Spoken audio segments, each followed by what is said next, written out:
Revisit books podcast में आपका स्वागत है, जहां हम किताबों को रोजमर्रा इस्तेमाल की जा सकने वाली संक्षिप्त बुद्धिमत्ता में बदलते हैं।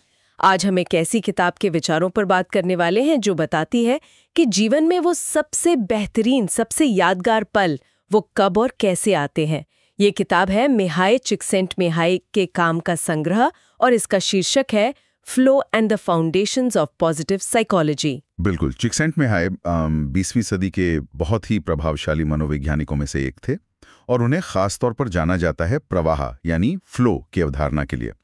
ये वो खास मानसिक अवस्था है जब हम किसी काम में, आप कह सकते, पूरी तरह रम जाते हैं। बाहरी दुनिया का जैसे ध्यान ही नहीं रहता, समय का पता नहीं चलता और उस काम को करने में ही एक गहरा आनंद, एक संतुष्टि मिलती है। हाँ, और उनकी अपनी कहानी भी जिसने उनके काम को दिशा दी, वो भी काफी असाधारण है। दूसरे विश्व युद्ध के दौरान यूरोप में वो बड़े हुए। उन्होंने युद्ध की भयावहता, समाज का पतन और एक शरणार्थी होने का दर्द, ये सब बहुत करीब से देखा। उनके अपने भाई भी युद्ध में खो गए थे।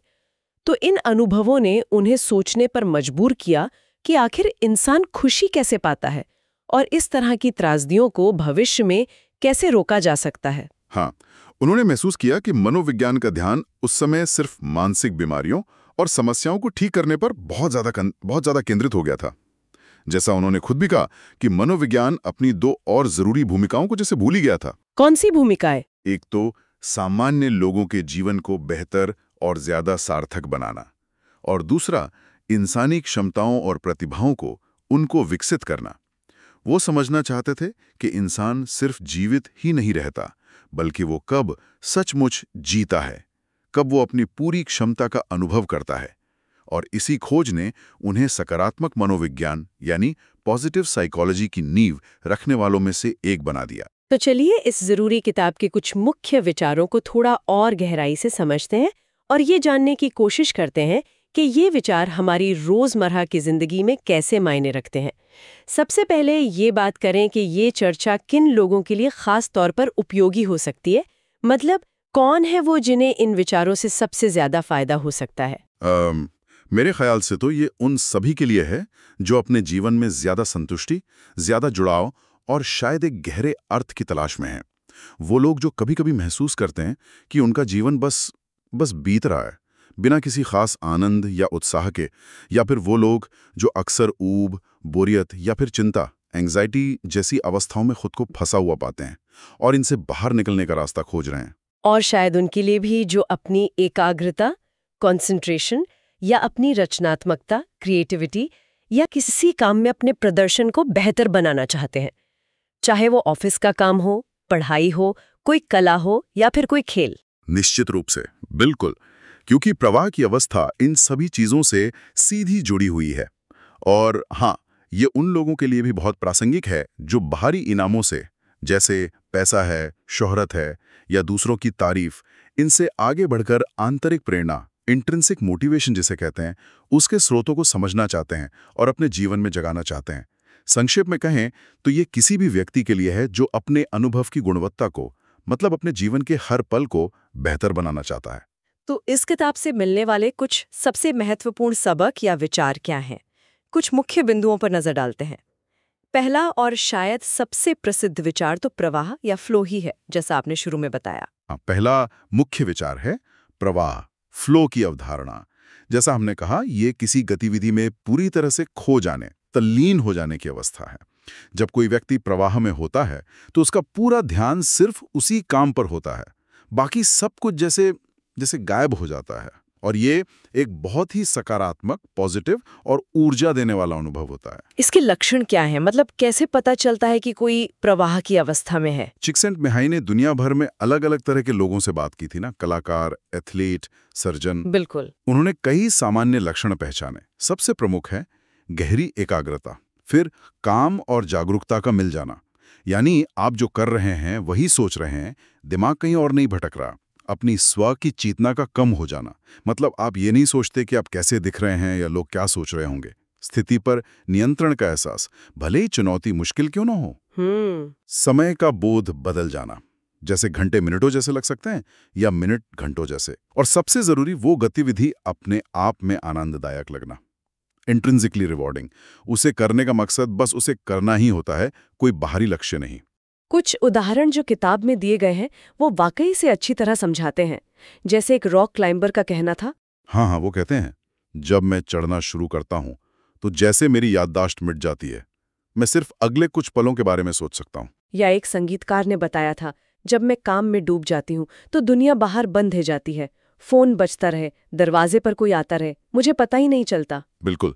इसी तरह शतरंज के खिलाड़ी बताते हैं कि एक रोमांचक खेल के दौरान उन्हें आसपास का कुछ सुनाई नहीं देता, बस वो खेल ही उनके दिमाग में होता है। या बास्केटबॉल खिलाड़ी कहते हैं कि अच्छे खेल के दौरान सोचना नहीं पड़ता, सब अपने आप होता जाता है। ये सभी प्रवाह के अनुभव हैं। हाँ, ये दिखाता है कि प्रवाह किसी खास गतिविधि तक सीमित नहीं है, ये किसी भी काम में पाया जा सकता है। सही कहा। लेकिन ये अवस्था आती कैसे है? क्या इसकी कुछ शर्तें हैं? कोई भी कभी भी इसे महसूस कर सकता है क्या? देखिए, चिक्सेन-मिहाई के अनुसार प्रवाह के लिए कुछ खास शर्तें पूरी होनी चाहिए। पहली, आपके सामने स्पष्ट लक्ष्य होने चाहिए, आपको पता हो कि आपको क्या करना है, अगला कदम क्या है। दूसरी, आपको तत्काल प्रतिक्रिया, इमीडिएट फीडबैक मिलनी चाहिए। आपको तुरंत पता चलना चाहिए कि आप कैसा कर रहे हैं, सही जा रहे हैं या नहीं। और तीसरी, जो शायद सबसे महत्वपूर्ण है, वो है चुनौतियों और आपके कौशल के बीच एक सही संतुलन। संतुलन, इसका क्या मतलब है? थोड़ा और समझाएंगे? इसका मतलब है कि जो काम आप कर रहे हैं वो न तो इतना आसान हो कि आप बोर हो जाएं और न ही वो इतना मुश्किल हो कि आप चिंता या घबराहट महसूस करने लगे। प्रवाह तब आता है जब चुनौती का स्तर आपके कौशल के स्तर से थोड़ा सा ज्यादा हो, बस थोड़ा सा, हाँ, ताकि आपको खुद को थोड़ा खींचना पड़े, थोड़ा प्रयास करना पड़े, लेकिन इतना भी ज्यादा ना हो कि आप हार मान लें या निराश हो जाएं। दोनों का स्तर ऊंचा होना चाहिए, आपकी जो औसत क्षमता है उससे थोड़ा ऊपर। और अगर ये संतुलन बिगड़ जाए तो मान लीजिए चुनौती कौशल से बहुत ज्यादा है या फिर कौशल चुनौती से बहुत ज्यादा है। हाँ, तो यहीं पर वो नकारात्मक भावनाएं आती हैं जिनकी हमने बात की थी। अगर चुनौतियां आपके कौशल से बहुत ज्यादा हैं तो आप चिंता या एंग्जाइटी महसूस करेंगे। और अगर आपके कौशल चुनौतियों से कहीं ज्यादा हैं, मतलब काम बहुत आसान है, तो आप ऊब महसूस करेंगे। ठीक है। और एक और स्थिति है, जब चुनौतियां और कौशल दोनों ही बहुत कम हों तो उदासीनता की स्थिति आती है, जहां कोई रुचि या जुड़ाव महसूस ही नहीं होता। चिक्सेंट-मिहाई ने इसे एक 8 चैनल मॉडल में भी दिखाया है, जो बताता है कि कैसे चुनौती और कौशल के अलग-अलग मेल हमें अलग-अलग मानसिक अवस्थाओं में ले जाते हैं। और प्रवाह इनमें सबसे सकारात्मक और सबसे वांछनीय अवस्था है, जो उच्च चुनौती और उच्च कौशल के मेल पर मिलती है। तो असली संतुष्टि आराम या आसान काम में नहीं, बल्कि सही स्तर की चुनौती को अपने कौशल से मिलाने में है। बिल्कुल, यही कुंजी है। ये वाकई दिलचस्प है। तो प्रवाह सिर्फ आनंद ही नहीं देता, बल्कि हमें अपनी क्षमताओं के शिखर पर भी ले जाता है। अच्छा, अब दूसरे मुख्य विचार की ओर बढ़ते हैं। आपने ध्यान, अटेंशन का जिक्र किया था। हाँ, दूसरा महत्वपूर्ण विचार है ध्यान, अटेंशन को एक प्रकार की मानसिक ऊर्जा, साइकिक एनर्जी के रूप में देखना। चिक्सेंट-मिहाई का मानना था कि हमारा ध्यान, हमारी जो ध्यान देने की क्षमता है, वो एक सीमित संसाधन है, बहुत लिमिटेड है। हम एक समय में बहुत सीमित मात्रा में जानकारी पर ही ध्यान केंद्रित कर सकते हैं, शायद एक सेकंड में कुछ दर्जन बिट्स ही। और यही ध्यान हमारी चेतना को आकार देता है, हमारा अनुभव इसी से बनता है। तो इसका मतलब ये हुआ कि हमारा जीवन कैसा महसूस होता है, ये इस बात पर निर्भर करता है कि हम अपनी सीमित मानसिक ऊर्जा, अपने ध्यान को कहाँ लगाते हैं। जैसा कि शायद दार्शनिक विलियम जेम्स ने कहा था, मेरा अनुभव वही है जिस पर मैं ध्यान देने के लिए सहमत होता हूँ। बिल्कुल सही। आप जिन चीजों पर ध्यान देते हैं, वही आपकी वास्तविकता बन जाती है, वही आपके जीवन की गुणवत्ता तय करती है। अब इसमें एक महत्वपूर्ण फर्क है, क्या आप स्वेच्छा से ध्यान लगा रहे हैं, वॉलंटरी अटेंशन, अपनी मर्जी से, या आपका ध्यान अनैच्छिक रूप से, बिना आपकी मर्जी के किसी चीज की ओर खिंच रहा है। Involuntary attention. जब हम अपनी मर्जी से जानबूझकर किसी काम या विचार पर ध्यान लगाते हैं, जैसे किसी शौक में, किसी दिलचस्प बातचीत में या किसी चुनौतीपूर्ण प्रोजेक्ट में, तो हमें नियंत्रण और संतुष्टि का अनुभव होता है। और जब हमारा ध्यान हमारी इच्छा के विरुद्ध चला जाता है, जैसे किसी डर की तरफ, किसी चिंता की तरफ, या बस यूं ही मन भटकता रहता है बिना किसी फोकस के, तब अनुभव अक्सर नकारात्मक होता है। चिक्सेंट-मिहाई इसे मानसिक एंट्रोपी कहते हैं। Psychic entropy. एंट्रोपी मतलब अव्यवस्था। हाँ, चेतना में अव्यवस्था की स्थिति। जब हमारा ध्यान बिखरावा होता है, जब मन चिंताओं, डर या ऊब में उलझा रहता है, तो हमारी मानसिक ऊर्जा बेकार जाती है। चेतना में कोई क्रम या व्यवस्था नहीं रहती, जिससे प्रभावी ढंग से सोचना या काम करना मुश्किल हो जाता है। और यही स्थिति अगर लंबे समय तक रहे तो ये चिंता, अवसाद या ध्यान संबंधी समस्याओं से जुड़ सकती है। तो फिर ध्यान केंद्रित करने का अभ्यास, जैसे कि प्रवाह में होता है, वो इतना आनंददायक क्यों लगता है? ये सिर्फ काम पूरा होने की खुशी तो नहीं है? नहीं, ये उससे कहीं ज्यादा गहरा है। जब हम स्वेच्छा से अपना ध्यान किसी चीज पर केंद्रित करते हैं तो हम असल में अपनी चेतना में व्यवस्था लाते हैं। हम अपनी मानसिक ऊर्जा का सही दिशा में उपयोग कर रहे होते हैं। ये हमें जीवंत, सक्षम और अपने जीवन पर नियंत्रण रखने वाला महसूस कराता है। और ये उस गहरी अस्तित्व संबंधी चिंता, ऑन्टोलॉजिकल एंग्जाइटी को कम करता है। मतलब दुनिया में महत्वहीन या शक्तिहीन होने का जो एक अवचेतन डर होता है, उसे कम करता है। जब हम ध्यान केंद्रित करते हैं तो हम सक्रिय रूप से दुनिया के साथ जुड़ते हैं और ये हमें महसूस कराता है कि हमारा अस्तित्व मायने रखता है। तो संक्षेप में कहें तो हमारा ध्यान ही हमारी चेतना की मुद्रा है। इसे हम कहाँ और कैसे खर्च करते हैं, यही हमारे अनुभव की गुणवत्ता तय करता है। बिल्कुल, बहुत अच्छे से कहा आपने। वाह, ये सोचने का एक बहुत ही शक्तिशाली तरीका है कि कैसे हम अपने आंतरिक जगत को, अपने मन को व्यवस्थित कर सकते हैं। अच्छा, और तीसरा मुख्य विचार क्या है इस किताब से? तीसरा मुख्य विचार आंतरिक प्रेरणा यानी इंट्रिंसिक मोटिवेशन और ऑटोटेलिक अनुभव यानी ऑटोटेलिक एक्सपीरियंस से जुड़ा है। ऑटोटेलिक शब्द ये यूनानी भाषा के 2 शब्दों से बना है, ऑटो यानी स्वयं और टेलोस यानी लक्ष्य। अच्छा, तो ऑटोटेलिक का अर्थ हुआ जिसका लक्ष्य अपने आप में हो। ये वो गतिविधियां हैं जिन्हें हम किसी बाहरी इनाम के लिए नहीं करते, जैसे पैसा, ग्रेड, तारीफ या प्रमोशन, बल्कि सिर्फ उस गतिविधि को करने के अनुभव के लिए ही करते हैं। बस करने में ही मजा आता है। इसका सबसे अच्छा उदाहरण शायद बच्चों का खेलना है ना? बच्चे इसलिए नहीं खेलते कि बड़े होकर वे स्वस्थ बनेंगे या सफल पेशेवर बनेंगे। वे सिर्फ खेलने के लिए खेलते हैं, क्योंकि खेलने में ही मजा आता है। खेल अपने आप में एक लक्ष्य है। एकदम सही, परफेक्ट उदाहरण है। और प्रवाह के अनुभव स्वाभाविक रूप से ऑटोटेलिक होते हैं। जब कोई व्यक्ति प्रवाह में होता है तो वो गतिविधि ही उसका पुरस्कार बन जाती है। उसे करने में इतना आनंद और संतुष्टि मिलती है कि किसी और बाहरी परिणाम की जरूरत महसूस नहीं होती। ये बाहरी प्रेरणा यानी एक्सट्रिंसिक मोटिवेशन से बिल्कुल अलग है, जहां हम कोई काम किसी बाहरी नतीजे के लिए करते हैं। लेकिन क्या कुछ लोग दूसरों की तुलना में ऐसी आंतरिक प्रेरणा या ऑटोटेलिक अनुभव ज्यादा आसानी से खोज लेते हैं? क्या ये व्यक्तित्व का हिस्सा हो सकता है? कुछ लोगों में ये ज्यादा होता है और साधारण परिस्थितियों को भी प्रवाह के अवसरों में बदल सकते हैं। जरूरी नहीं है कि उनके पास ज्यादा खाली समय हो या वे ज्यादा मजेदार काम करते हों, बल्कि वो अपने नजरिए से, अपनी मानसिक ऊर्जा के प्रबंधन से जीवन को ज्यादा फायदेमंद बना लेते हैं। ये जानना दिलचस्प है, पर हमारे रोजमर्रा के जीवन में ये आंतरिक प्रेरणा कितनी आम है? क्या हम ज्यादातर काम बाहरी दबाव या जरूरत से ही करते हैं? हाँ, ये एक अहम सवाल है और इसका जवाब खोजने के लिए चिक्सेंटमिहाई और उनके साथियों ने एक खास तरीका इस्तेमाल किया था, जिसे ESM यानी अनुभव नमूनाकरण विधि कहते हैं। ESM ये क्या है? छोटा से उपकरण जैसे एक बीपर दिया जाता था और ये बीपर दिन में कई बार अनियमित समय पर बजता था। जब भी बीपर बजता, व्यक्ति को तुरंत एक छोटी डायरी में लिखना होता था कि वो उस पल क्या कर रहा है, कैसा महसूस कर रहा है और क्या वो उस काम को अपनी मर्जी से कर रहा है या किसी मजबूरी में। इसका उद्देश्य था कि वास्तविक जीवन के अनुभवों को जैसे वे घटित होते हैं उसी पल में समझा जाए, न कि बाद में याद करके। अच्छा, काफी अनोखा तरीका है। तो इसके नतीजे क्या निकले? नतीजे काफी चौंकाने वाले थे।